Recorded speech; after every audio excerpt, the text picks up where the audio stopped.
Hello students, very warm welcome to new video. इस video में हम लोग class 8 CBSE step up maths का जो पहला चैप्टर है रैशनल नंबर्स, उसका रिव्यू एक्सरसाइज का क्वेश्चन नंबर 6 करने वाले हैं। तो छोटा सा वीडियो रहेगा, सिर्फ एक क्वेश्चन करेंगे। अगर आखिर तक देखोगे तो 100% श्योर आपको क्वेश्चन आराम से समझ में आ जाएगा। सो स्टूडेंट्स, एक सिर्फ चीज़ बोलूँगा, फिर उसके बाद चालू करते हैं video without wasting any time. सभी व्यूअर्स का और सब्सक्राइबर्स का बहुत बहुत धन्यवाद। सो फर्स्ट क्वेश्चन स्टार्ट कर रहा हूँ। Subtract the following, question number 1 है। अब यहाँ पे पहले ही पार्ट में ना, पहले ही स्टेप में बच्चे गलती कर देते हैं। सब्ट्रैक्ट द फॉलोइंग बोलेंगे तो बच्चे लिखते हैं पहली स्टेप ऐसे लिखते हैं। सो मेरा आंसर लिखते वक्त स्टूडेंट ऐसा चालू करेंगे 1/9 - 8/9। तो अगर पहली ही स्टेप गलत हो गई। अगर हमको क्वेश्चन में बहुत से बच्चे करते हैं कि सब्ट्रैक्ट ए फ्रॉम बी, अगर ऐसे बोलते हैं तो फ्रॉम बी बोला है, इसका मतलब बी में से ए को माइनस करना है, तो पहले बी लिखना पड़ेगा। तो जो फ्रॉम के बाद वाला नंबर होता है उसको पहले लिखना है हमेशा, ये याद रखिए, ठीक है।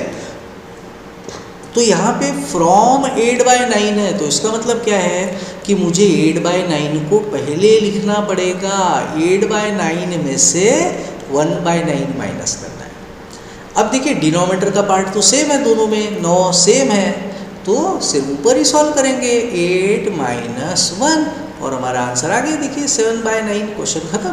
7 और 9 अगर एक टेबल में आते हैं तो सिंप्लीफाई करो, अदरवाइज हो गया क्वेश्चन खत्म। तो ये तो एक टेबल में आते ही नहीं, तो अपना आंसर आ गया इसका मतलब। So first question is over. So ये चीज़ स्टूडेंट्स आप लोग लिख के रख दो। सब्ट्रैक्ट ए फ्रॉम बी है तो उसको क्या करना है, b - a करना है।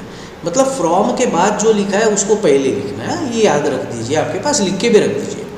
तो सेकंड क्वेश्चन है, बी क्वेश्चन कर रहे हैं। फ्रॉम -3/5 बोला है, तो -3/5 पहले लिखूंगा, फिर माइनस का साइन दूंगा और फिर लिखूंगा पहली संख्या। सो ये डबल माइनस आ गया, ये समझ में आया डबल माइनस क्यों आया। दूसरी संख्या पहले मैंने लिखी, फिर माइनस का साइन दिया। क्यों? क्योंकि हमको क्या बोला है, सब्ट्रैक्ट बोला है, इसलिए माइनस का साइन दिया और फिर पहली संख्या लिखी जिसमें ऑलरेडी माइनस था, तो ये डबल माइनस आ गया। तो हम लोगों को पता है कि प्लस माइनस बाजू बाजू में आते हैं तो हम लोग माइनस करते हैं, और माइनस माइनस बाजू में आता है तो हम लोग प्लस करते हैं। तो ये -3/5 को मैं कुछ नहीं कर रहा हूँ, लेकिन ये जो दो माइनस माइनस बाजू में आए मैंने उसको कर दिया प्लस, ये आ गया अगली स्टेप।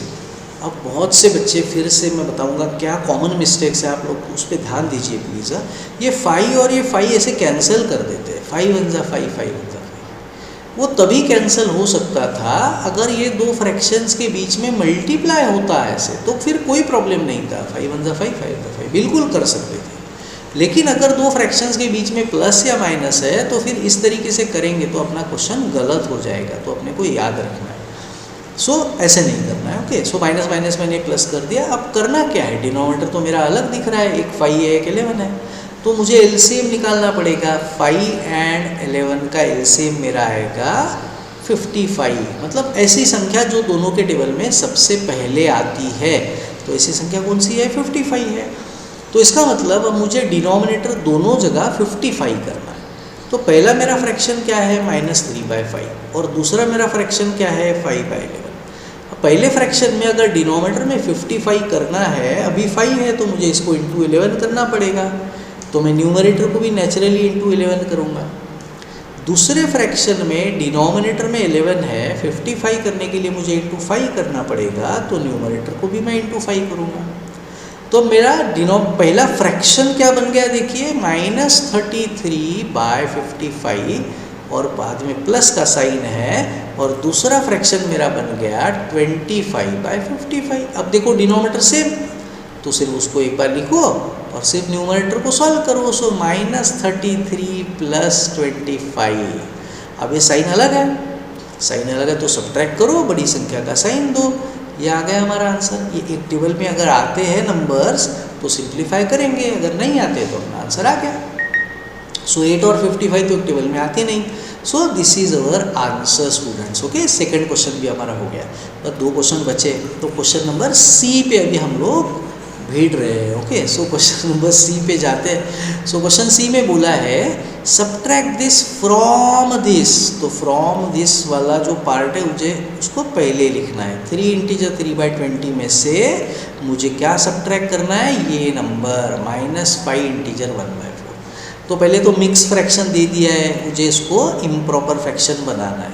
तो कैसे बनाते हैं हमने लास्ट वीडियो में भी देखा था, तो जिसमें मैंने क्वेश्चन नंबर 5 सॉल्व करके दिया था रिव्यू एक्सरसाइज का। इनको मल्टीप्लाई करेंगे, 23 जा 60 हुआ, ऊपर वाली संख्या ऐड कर देंगे, 60 + 3 63, डिनोमिनेटर को वैसे ही लिख देंगे, हो गया, सिंपल है, बराबर। सो इसका मेरा आंसर आया 63/20।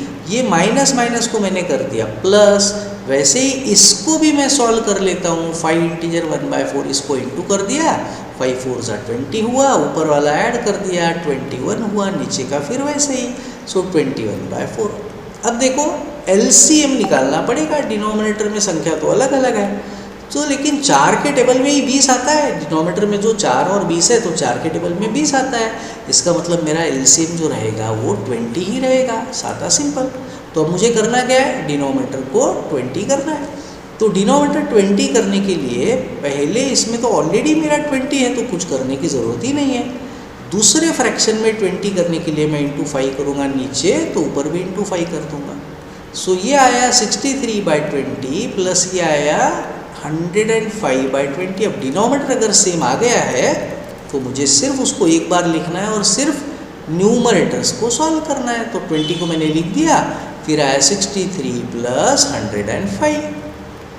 तो ये कितना आएगा हमारा आंसर, 168/20। अब देखो ये दोनों संख्या एक टेबल में आती है, तो मैं उनको दोनों को अभी 2 से डिवाइड कर रहा हूँ। तो 2 से डिवाइड करूँगा तो कितना आएगा, 84/10। लेकिन फिर से 2 से मैं डिवाइड कर सकता हूँ, फिर 2 से डिवाइड कर दिया, 42/5। मिक्स फ्रैक्शन में भी मैं आंसर लिख सकता हूँ। सो 5 8 जा 40, मेरा रिमाइंडर आया 2। मिक्स फ्रैक्शन में हम लोग आंसर कैसे लिखते हैं, कोशेंट फिर रिमाइंडर बाय डिवाइजर। तो कोशेंट मेरा कितना है, 8, रिमाइंडर मेरा कितना है, 2, और डिवाइजर मेरा क्या था, 5। सो मैं इसको ऐसे भी लिख सकता हूँ या फिर ऐसे भी लिख सकता हूँ। आई होप आपको क्वेश्चन समझ में आ रहे हैं अच्छे से। सो स्टूडेंट्स, लास्ट क्वेश्चन पे जा रहे हैं हम लोग इस वीडियो के। अगर आपको वीडियो पसंद आ रहा है, मेथड पसंद आ रही है, तो प्लीज़ चैनल को सब्सक्राइब कीजिए और आपके दोस्तों के साथ भी शेयर कीजिए। सो question number D students. So subtract 5/12 from -1/15। तो मुझे पहले -1/15 लिखना पड़ेगा, फिर माइनस दूंगा और फिर सब्ट्रैक्ट क्या करना है, 5/12। अब डिनोमिनेटर का एलसीएम निकालता हूँ। एलसीएम ऑफ 15 और 12। बहुत से बच्चे एलसीएम निकालते हो क्या करते हैं, दोनों डिजिट को, दोनों नंबर को मल्टीप्लाई कर देते हैं। 12 और 15 को मल्टीप्लाई करेंगे 180 आएगा। सो एलसीएम 180 पकड़ लेते हैं, लेकिन ऐसा नहीं है। एलसीएम मतलब होता है दोनों के टेबल में आने वाली सबसे छोटी संख्या, लीस्ट कॉमन मल्टीपल। तो अगर मैं दोनों का टेबल थोड़ा सा लिखूंगा ना, तो बहुत से 99% क्वेश्चन में थोड़ा सा ही टेबल लिखने से हमको पता चल जाती है कि अरे ऐसी कौन सी संख्या है जो दोनों टेबल में सबसे पहले आती है, तो वो अपना एलसीएम रहता है। तो एलसीएम 60 है, मतलब दोनों के डिनोमिनेटर में मुझे 60 करना है। मेरा पहला डिनोमिनेटर है 15 और मेरा दूसरा डिनोमिनेटर 12। ओके, तो मैं 60 करता हूँ दोनों को। तो 60 करने के लिए 15 की जगह 60 करने के लिए मुझे इंटू 4 करना है, तो ऊपर भी इंटू 4 करूँगा। 12 की जगह 60 करने के लिए इंटू 5 करना है, तो ऊपर भी इंटू 5 करूँगा। तो अब दोनों के डिनोमिनेटर्स मेरे सेम हो गए हैं। मेरा पहला फ्रैक्शन बन गया -4/60 और दूसरा बन गया 25/60। अब डिनोमिनेटर क्योंकि सेम है तो मैं इसको एक बार लिख के सिर्फ न्यूमरेटर्स को सॉल्व करूँगा। सो -4 -25, सेम साइन है, मैंने ऐड कर दिया, जो दोनों का साइन है साइन दे दिया। सो स्टूडेंट्स, हो गए क्वेश्चन खत्म। क्वेश्चन नंबर 6 में 4 ही क्वेश्चन थे, हमने 4 ही क्वेश्चन कर लिए हैं। तो आई होप आपको सारे क्वेश्चन समझ में आ गए और वीडियो पसंद आया होगा ज़रूर। प्लीज़ मुझे बताइए कमेंट बॉक्स में जाके कि वीडियो पसंद आया है नहीं है, और चैनल को सब्सक्राइब कीजिए, आपके दोस्तों के साथ भी शेयर कीजिए और बेल आइकॉन ज़रूर दबाइए, क्योंकि मैं बहुत जल्दी जब अगला वीडियो पब्लिश करूँगा तो आपको नोटिफिकेशन मिल जाएगा। So students, take care, see you in the next video, till then bye bye.